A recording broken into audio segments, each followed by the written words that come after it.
वाराणसी की सुबह। गंगा किनारे उठती हल्की धुंध, घाटों पर जलती आरती की लौ और करघे के पास बैठा एक साधारण जुलाहा, पर भीतर से असाधारण, संत कबीर। कहते हैं कबीरदास का जन्म किसी महल में नहीं हुआ था, बल्कि ये जन्म रहस्यों और नियति के स्पर्श में हुआ। नीमा नीरू नामक जुलाहा दंपत्ति को वे गंगा किनारे मिले, मानो नियति स्वयं एक महान आत्मा को संसार में भेज रही हो। गरीबी थी, संघर्ष था, पर उनके भीतर एक ही सवाल जलता था, ईश्वर कहाँ है, सत्य क्या है। कबीरदास को गुरु रामानंद जी के ज्ञान की गहरी चाह थी, पर समाज के नियमों ने उन्हें खुले रूप से शिष्य बनने से रोका। उन्होंने एक उपाय निकाला। हर सुबह रामानंद जी गंगा स्नान के लिए आते। एक दिन कबीर सीढ़ियों पर लेट गए। रामानंद जी का पैर उनके शरीर से टकराया और उस पल रामानंद जी के मुख से निकला, राम राम कहो बच्चा। कबीर ने अपनी आंखें बंद कर लीं। गुरु मंत्र मिल चुका था। कबीरदास ने सत्य की राह का पालन किया और ये सच्चाई समाज के कुछ हिस्सों को चुभ गई।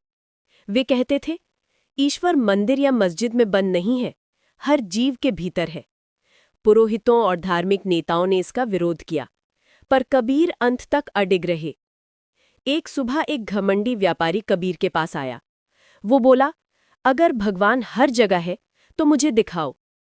कबीर मुस्कुराए और बोले, पहले अपना मन साफ करो। कबीर ने व्यापारी को कुएं के पास जाकर कहा, पानी में अपना प्रतिबिंब देखो। व्यापारी ने देखा, चेहरा लहरों में टूट रहा था। जब मन लहरों सा अशांत हो तो ईश्वर का रूप कैसे दिखेगा। व्यापारी का अहंकार पिघल गया, वो रो पड़ा और बदल गया। कबीरदास का संदेश सरल था, प्रेम बड़ा न पूजा बड़ा। वे जाति, धर्म और सामाजिक भेदभाव को त्यागने की बात कहते थे। उनकी साखियां गरीब से गरीब, तुरंत से तुरंत लोगों के दिलों को छूती थीं। उनकी कुछ साखियां आज भी कानों में गूंजती हैं। बुरा जो देखन मैं चला, बुरा न मिल्या कोई, जो दिल खोजा आपना, मुझसे बुरा न कोई।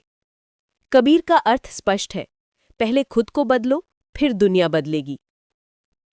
जब कबीरदास का अंतिम समय आया तो दोनों समुदाय, हिंदू और मुसलमान, उनके अंतिम संस्कार के लिए इकट्ठे हो गए।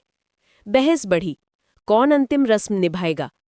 कबीर ने शांति से कहा, मैं देह नहीं, मैं तो सिर्फ प्रेम हूं। चादर हटाते ही शरीर की जगह फूल मिले। हिंदुओं ने फूलों को चिता दी, मुसलमानों ने फूलों को दफना दिया। कबीर मृत्यु के बाद भी एकता बन गए।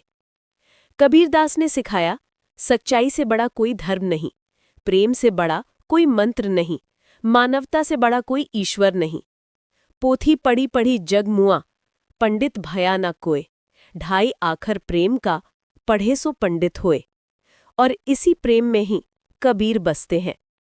यदि आपको ये कहानी पसंद आई हो तो लाइक और शेयर करें, और ऐसे और प्रेरणादायक कथाओं के लिए चैनल को सब्सक्राइब करना ना भूलें।